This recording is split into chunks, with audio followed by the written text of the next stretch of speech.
আপনাদেরকে সতর্ক করি, রাত্রিকালীন সময়ে কিছু কাজ আপনারা করবেন না কখনো।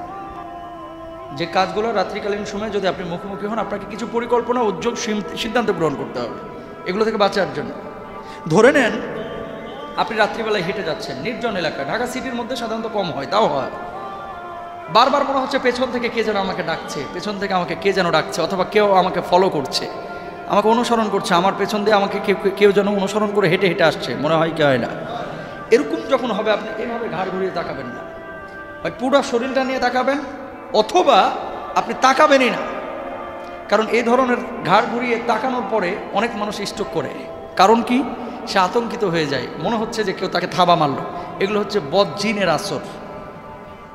তাহলে ঘাড় ঘুরে তাকাবেন না, হয় পুরো বডি নিয়ে ঘুরবেন এবং আয়াতুল কুরসি পড়বেন, অথবা আপনি পিছনের দিকে তাকাবেনই না। এটা খুব খেয়াল রাখবেন বিপদে পড়তে না চাইলে।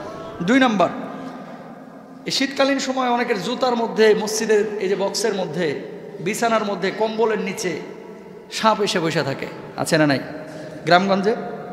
যখন বিছানার ওপরে, কম্বলের নিচে অথবা কাঁথা বালিশের নিচে এরকম সাপ দেখবেন, প্রথমে মারবেন না।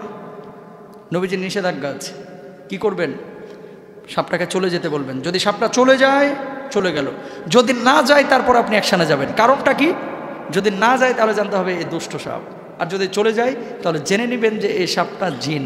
কারণ জিনেরা 2টা রূপ খুব পছন্দ করে, একটা হচ্ছে বিড়ালের রূপ আর একটা হচ্ছে সাপের রূপ। কথা বুঝতে পেরেছেন? প্রথমে মারবেন না, সুযোগ করে দিবেন। 3 নাম্বার,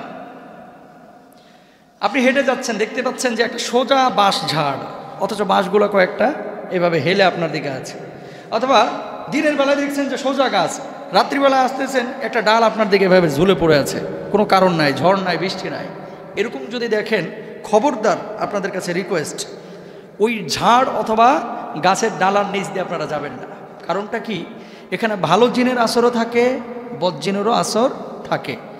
যদি একান্তই যেতে হয় তাহলে আপনারা কি করবেন? আয়াতুল কুরসি জোরে জোরে পড়তে পড়তে যাবেন। এতে করে যদি বদ জিন থাকে এখান থেকে দূর হয়ে যাবে। আল্লাহু আকবার বলেন।